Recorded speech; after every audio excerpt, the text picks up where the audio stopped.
Hello guys, welcome my study PKP education. तो आज का टॉपिक है जीवन परिचय। डॉक्टर राजेंद्र प्रसाद का जीवन परिचय। प्रश्न इस प्रकार पूछे जाते हैं, डॉक्टर राजेंद्र प्रसाद का जीवन परिचय देते हुए उनकी रचनाओं का उल्लेख कीजिए। तो चलिए देखते हैं। राजेंद्र प्रसाद का जीवन परिचय। देश रत्न डॉक्टर राजेंद्र प्रसाद का जन्म सन 1884 ईस्वी में बिहार राज्य के छपरा जिले के जीरादेई ग्राम में हुआ था। राजेंद्र प्रसाद बचपन से ही बड़े मेधावी थे, जिसके कारण सभी परीक्षाओं में प्रथम स्थान प्राप्त करते थे। कलकत्ता विश्वविद्यालय से इन्होंने MA की परीक्षा उत्तीर्ण की।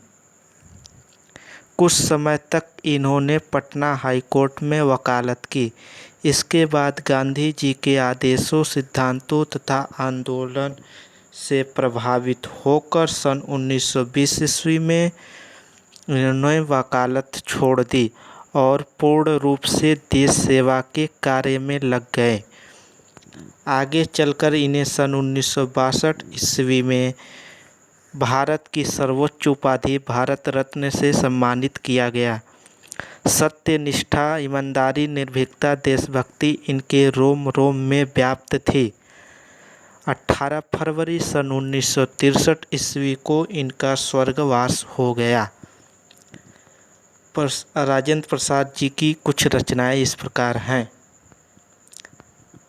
पहला, चंपारण में महात्मा गांधी, बापू के कदमों में, मेरे यूरोप के अनुभव, शिक्षा और संस्कृति, गांधी जी की देन, साहित्य, संस्कृति का अध्ययन, खादी का अर्थशास्त्र, भारतीय शिक्षा, मेरी आत्मकथा इत्यादि।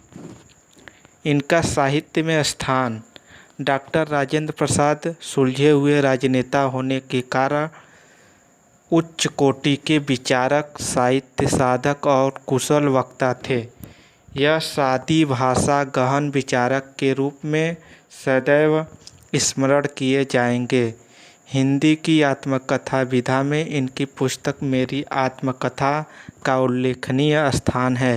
ये हिंदी के अनन्य सेवक और प्रबल विचारक थे। राजनेता के रूप में अति सम्मानित स्थान पर विराजमान होने के साथ साथ हिंदी साहित्य में भी इनका अति विशिष्ट स्थान है। तो दोस्तों, हमारे चैनल को लाइक, शेयर, कमेंट करना